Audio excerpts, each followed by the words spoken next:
Y ya está con nosotros Luis Estrada, como siempre, como cada domingo, con su política en la mesa. Luis, ¿cómo estás? ¿Qué tal, Néstor? ¿Cómo estás? Buenas noches. Pues viendo las reacciones todavía a una semana de las elecciones, tanto el líder del PRD como el del Instituto Electoral de Baja California, yo la verdad es que no entiendo cómo es que llegamos a esta situación. Parece que estuviéramos otra vez en los 80s, ¿no? Y yo creo que la elección de Baja California tuvo todos los elementos como si 30 años no hubieran pasado. En realidad creo que las situaciones que se fueron dando desde el propio proceso electoral, desde las campañas, las precampañas, dieron por resultado esta situación que, bueno, pues hasta prácticamente hace unas horas el candidato perdedor Castro Trenti aceptó la derrota, pero bueno, todo esto se pudo haber ahorrado con mecanismos que se han venido afinando en una y otra elección por varios años ya, que no se presentaron en la elección de Baja California. Luis, exactamente aquí creo que lo que vale la pena es ver quiénes son los responsables de esta circunstancia. Cuando se renueva el IFE que preside Luis Carlos Ugalde, pues ocurre que precisamente era el coordinador parlamentario del PRD en la Cámara de Diputados, Pablo Gómez. Y en ese momento el PRD no apostó a que hubiera acuerdo y no se logró que hubiera un IFE de consenso y empezó la debacle a la que hemos visto pues, ser víctimas a los institutos electorales. Después llegó Andrés Manuel López Obrador con este antecedente en el que ya se estaba pudriendo una estructura frágil, pero que había dado certeza y confiabilidad a los procesos electorales, y pues de ahí el acabose, ¿no? Ahora pues ya no pueden comprarse tiempos de televisión por parte de los partidos, ahora ya no puede haber encuestas.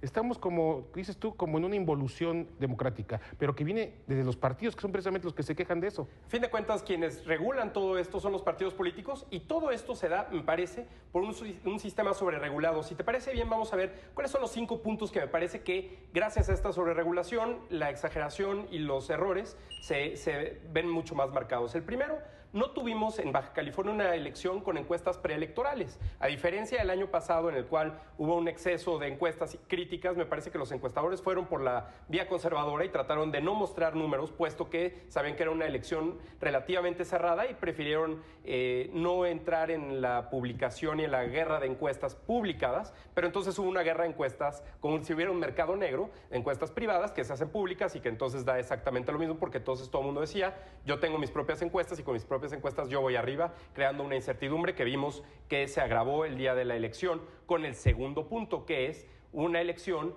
sin encuestas de salida, por el mismo proceso en el cual las empresas no contratan, el Instituto Electoral no contrata, y entonces no publican al momento del cierre de las casillas, que es el caso de Baja California. En otros estados tardaron más horas en publicar los resultados, pero entonces también salen los dos candidatos a declararse ganadores con sus propias encuestas de salida, y entonces pues la incertidumbre se mantiene horas más en el proceso postelectoral. El tercer punto, que es muy importante y que aquí es la cuestión más grave de todas, me parece no hubo un PREP confiable, independientemente de que se haya arreglado, que hayan sido 5 votos, que haya sido una suma, lo que sea. Si se paga un dinero que cuesta a los contribuyentes por un programa de estos, te tiene que dar certeza absoluta en términos del alcance del PREP, es decir, esto sirve para darte una idea de la tendencia y sobre todo para que los partidos puedan regular posteriormente cómo va a ser el conteo distrital. Y esto nos lleva al cuarto punto, porque sin el PREP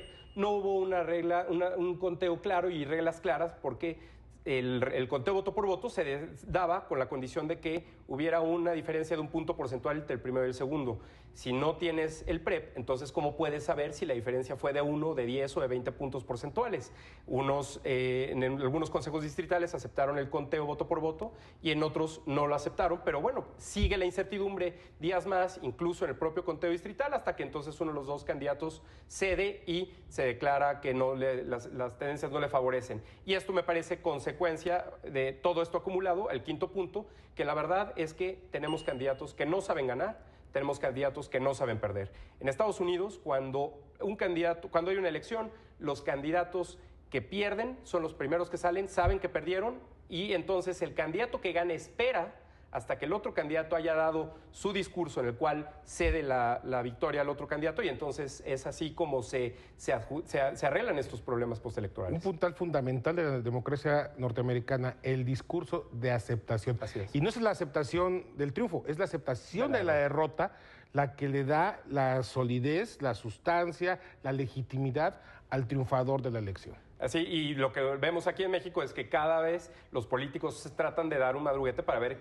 quién es el que se muestra, según sus números, que el que fue el que ganó. Hablando de eso, sumando todos estos elementos, Luis, ¿tú cómo ves cómo vienen las elecciones de 2015? Porque, pues, sin partidos que quieran hacer un juego electoral limpio, sin políticos que quieran jugar a la democracia, sin congresos o legislaturas que quieran construir un entramado legal sencillo, simple, que dé certeza, que dé confianza a los procesos electorales. ¿Qué se viene en 2015? Parece que no hemos aprendido de toda esta lección de tantos años de democracia, que hay que saber perder, que hay que saber ganar y que sobre todo un sistema tan regulado como el que existe en México da lo mismo si metemos más reglas, si metemos más reformas políticas, si de cualquier forma los políticos no se atienen a los resultados. Muy bien, Luis Estrada, pues muchas gracias como siempre cada fin de semana con tu política en la mesa. Gracias. Vamos a ver qué pasa en 2015. Esperemos que se arregle todo. Gracias, buenas noches.